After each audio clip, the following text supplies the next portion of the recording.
Welcome guys. अभी जो video देख रहा था उसका टाइटल है fact about angel Jibrail in Islam explain, हसी टीवी करके चैनल का वीडियो। तो गाइस चलो वीडियो को स्टार्ट करते हैं। अस्सलाम जिब्राइल वालेकुम अलैहिस्सलाम, दोस्तों। वालेकुम मेरा नाम है अस्सलाम असीब वरहमतुल्लाहि शफ़क़त वबरकातुहू। और आप देख रहे हैं हसी टीवी। हसी टीवी। अल्लाह ताला की पैदा करदा मखलूक़ात में से तीन ऐसी अहम तीन मखलूक़ात हैं जिन्हें नहायत अहमियत और मरकज़ी हैसियत हासिल है। एक इंसान, दूसरा जिन्नात और तीसरा फ़रिश्ते। इन तीनों को अल्लाह ताला की इबादत के लिए पैदा किया गया, मगर सिर्फ इंसानों और जिन्नात में नफ्स परस्ती और ख्वाहिशात का मादा पैदा करके इन्हें अपनी मर्ज़ी या राय का इजहार करने की आज़ादी भी दे दी ताकि अल्लाह ताला इनकी आजमाइश कर सके। जबकि फ़रिश्ते अल्लाह ताला की एक ऐसी ख़ास मखलूक हैं जिन्हें सिर्फ अल्लाह ताला ने अपनी इबादत के लिए पैदा किया है। वो हुक्म इलाही के बगैर कुछ भी नहीं कर सकते। इंसान में रूह डालने से लेकर रूह निकालने तक, अमाल नामा तैयार करने से लेकर कब्र में सवाल करने तक, और जन्नत में जन्नती लोगों की खिदमत या जहन्नुम में जहन्नमी लोगों को सज़ा देने के लिए फ़रिश्तों का ताल्लुक इंसान के पैदा होने से लेकर इसके मरने तक के साथ जुड़ा हुआ है। फ़रिश्तों में सबसे बड़ा मकाम हज़रत जिब्रील अलैहिस्सलाम का है, जो फ़रिश्तों को सिखाने वाले या यूं कहें कि फ़रिश्तों के पैगंबर हैं और अल्लाह ताला के सबसे करीब मौजूद हैं। माशाल्लाह। सिदरतुल मुंतहा 7वें आसमान पर मौजूद एक बेरी का दरख्त है जहाँ पर हज़रत जिब्रील अलैहिस्सलाम की हद है, और वो इसी जगह से अल्लाह ताला का हुक्म वसूल करके तमाम फ़रिश्तों की ड्यूटी और कायनात के तमाम अमूर को सरंजाम देते हैं।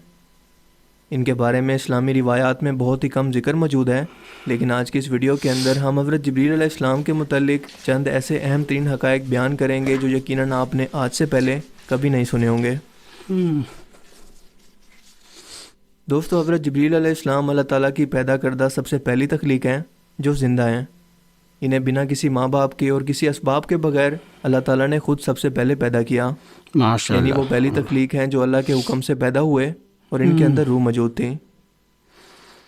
हमारी दुनिया के अंदर जब भी बच्चे पैदा होते हैं तो वो रोने की आवाज़ें निकालते हैं या बेमायनी बातें करके शोर करते हैं, मगर जब फ़रिश्तों को पैदा किया जाए, ख़ुसूसन सबसे पहले जब हज़रत जिब्रील अलैहिस्सलाम को पैदा किया गया, तो क्या आप जानते हैं कि उन्होंने सबसे पहले क्या अल्फाज बोले? हज़रत सईद इब्ने मुसैब से रिवायत है कि हज़ूर पाक सल्लल्लाहु अलैहि वसल्लम ने इरशाद फरमाया कि अल्लाह ताला जब भी फ़रिश्तों को पैदा फरमाता है तो पैदा होने के बाद इनके मुंह से सबसे पहले अल्फाज ये निकलते हैं, ला हौला वला कुव्वता इल्ला बिल्लाह, यानी नहीं है कोई ज़ात ताकतवर सिवाय अल्लाह के। बेशक और यही अल्फाज पैदा होने के बाद हज़रत जिब्रील अलैहिस्सलाम के भी थे। अल्लाह के रसूल ने फरमाया कि मुझे फ़रिश्तों के बारे में चंद बातें बताने की इजाज़त मिली है। वो फ़रिश्ते जिन्होंने अल्लाह ताला का अर्श उठा रखा है, इनके कान की लू और कंधों के दरमियान 700 साल का फासला है। इब्ने खुज़ैमा से रिवायत है कि आप सल्लल्लाहु अलैहि वसल्लम ने मज़ीद फरमाया कि 700 साल की मुसाफत से मुराद एक तेज़ रफ्तार परिंदे का लगातार 700 साल तक उड़ते रहना है।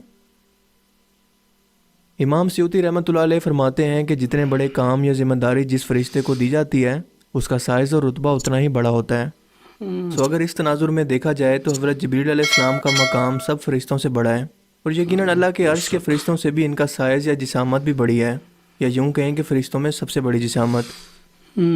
वो अल्लाह का हुक्म हर एक पैगम्बर यानी 1,24,000 पैगम्बरों तक पहुँचाते रहे, उनकी दुख और तकलीफ़ में मदद की, कई कौमों को तबाह किया, और अब भी आसमानों पर अपनी ड्यूटी और अल्लाह ताला की इबादत के अंदर मसरूफ़ हैं। माशाल्लाह। हज़रत लूत अलैहिस्सलाम की कौम जो कि पूरे एक शहर पर आबाद थी, हज़रत जिब्रील अलैहिस्सलाम ने सिर्फ अपने एक पर की नुकर से इस पूरे शहर को उठाकर तबाह कर दिया, जिससे आप इनकी ताकत का अंदाज़ा लगा सकते हैं। सिर्फ एक पर के नबी नक्शे करीम हैं। सल्लल्लाहु अलैहि वसल्लम ने फरमाया कि जिब्रील अलैहिस्सलाम अल्लाह के अर्श के नीचे मौजूद हैं, जबकि इन्हें अपनी असली सूरत के अंदर मैंने देखा है। इनके 600 पर हैं जिन्होंने पूरे आसमान को कवर कर लिया था, यानी कि जहाँ भी नज़र दौड़ाओ उन्हीं का वजूद था। वो अपने तख्त पर बैठे थे जो अल्लाह ने इन्हें अता कर रखा है। इनके ये 600 पर कीमती हीरे जवाहरात और मोतियों से भरे हुए हैं। इनके परों का रंग सब्ज़ है, पाँव के तलवे भी सब्ज़ हैं। पाँव पर एक बड़ा मोती है जो सब्ज़े पर शबनम के कतरे की तरह गिरा हुआ महसूस होता है। इनकी पेशानी रोशन और बाल घुंघरियाले हैं, दांत चमकदार और सर मरजान से भी ज़्यादा सफ़ेद है।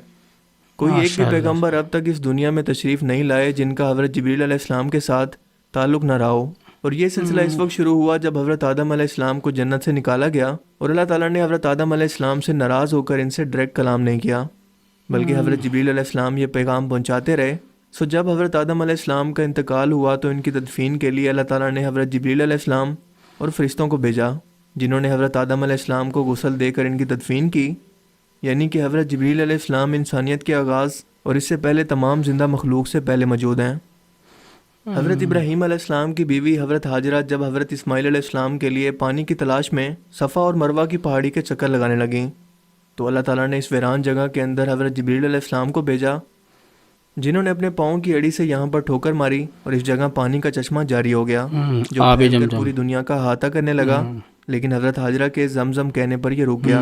زمزم آب زمزم کہا تھا نا آب زمزم 8000 لیٹر پر سیکنڈ استعمال ہو رہا ہے، یعنی کہ 691 ملین لیٹر ہر روز، لیکن یہ آج تک خشک نہیں ہوا کیونکہ اس کا تعلق حضرت جبریل علیہ السلام کی طاقت سے ہے جو انہوں نے اللہ کے حکم سے اس چشمے کو جاری کر کے دکھائی۔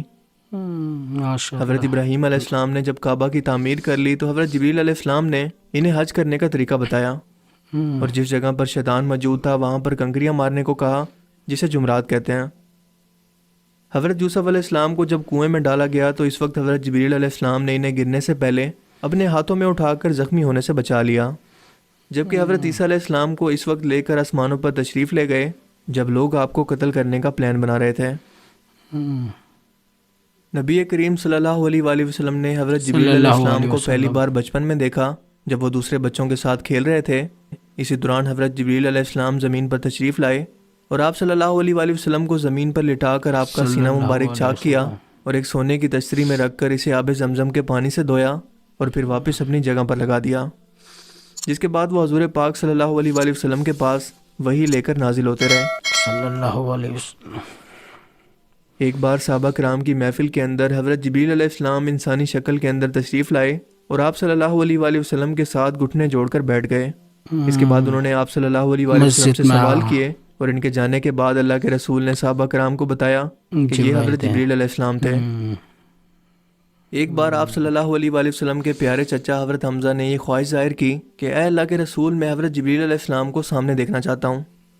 آپ صلی اللہ علیہ وآلہ وسلم نے جواب دیا کہ تم اس کتاب نہیں لا سکو گے، لیکن جب انہوں نے ضد کی تو آپ نے فرمایا کہ ٹھیک ہے، اور ان کو کعبے پر لے گئے جہاں پر حضرت جبریل علیہ السلام موجود تھے۔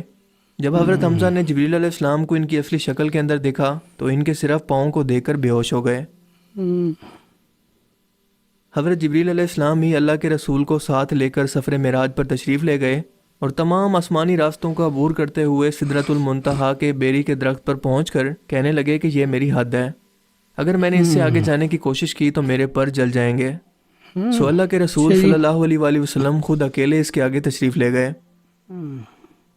قیامت کے روز ہر زندہ چیز کو فنا ہونا ہے اور اللہ تعالیٰ کی ذات کے سوا کوئی بھی ذات باقی نہیں رہے گی، لہٰذا ہر زندہ مخلوق کے ختم ہونے کے بعد اللہ تعالیٰ کے 4 فرشتے یعنی حضرت جبریل علیہ السلام، اسرافیل، میکائیل علیہ السلام اور حضرت اسرائیل علیہ السلام کو بھی موت آئے گی، جبکہ ان چاروں فرشتوں میں سب سے اعلیٰ مقام حضرت جبریل علیہ السلام کا ہے، جنہیں سید الملائکہ بھی کہتے ہیں۔ جبریل علیہ السلام ان کا لقب ہے، جبکہ ان کا اصل نام عبداللہ ہے۔ جب قیامت کے روز سور پھونکا جائے گا تو دنیا و کائنات کی ہر چیز تباہ ہو جائے گی سوائے ان 4 فرشتوں اور آسمان کو اٹھانے والے فرشتوں کے۔ سو حضرت اسرائیل علیہ السلام سے اللہ تعالیٰ پوچھیں گے کہ کون باقی ہے؟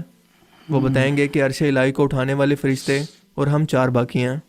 سو اللہ تعالیٰ حکم دیں گے کہ عرش الہی کو اٹھانے والے فرشتوں کی روح قبض کر لو، جس کے بعد حضرت میکائیل علیہ السلام، پھر اسرافیل علیہ السلام اور اس کے بعد حضرت جبریل علیہ السلام کی روح قبض کر لی جائے گی۔ اس کے بعد اللہ تعالیٰ پوچھیں گے کہ اب کون زندہ ہے؟ حضرت اسرائیل علیہ السلام فرمائیں گے کہ اے اللہ، تیری لافانی ذات اور میری فانی ذات باقی ہے اور کوئی نہیں۔ اس کے بعد خود اللہ تعالیٰ حضرت اسرائیل علیہ السلام کی روح کو قبض کریں گے اور اللہ تعالیٰ 3 مرتبہ اعلان کریں گے کہ آج کے دن کس کی بادشاہی ہے، آج کے دن کس کی بادشاہت ہے، آج کے دن کس کی بادشاہت ہے۔ پھر خود فرمائیں گے کہ اس ایک ذات کی بادشاہت ہے جو زبردست ہے۔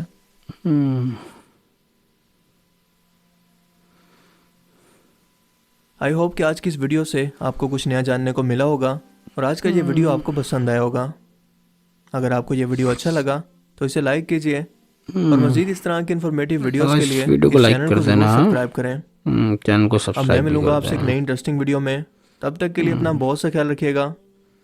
Thanks for watching this video. اللہ حافظ۔ اللہ حافظ۔ سو گائس، یہی تھا آج کا ویڈیو، امید آپ کو پسند آئے گا۔ ہمارے چینل کو سبسکرائب کر دینا، اوریجنل ویڈیو کا لنک ڈسکرپشن سے لے لینا۔ اللہ حافظ۔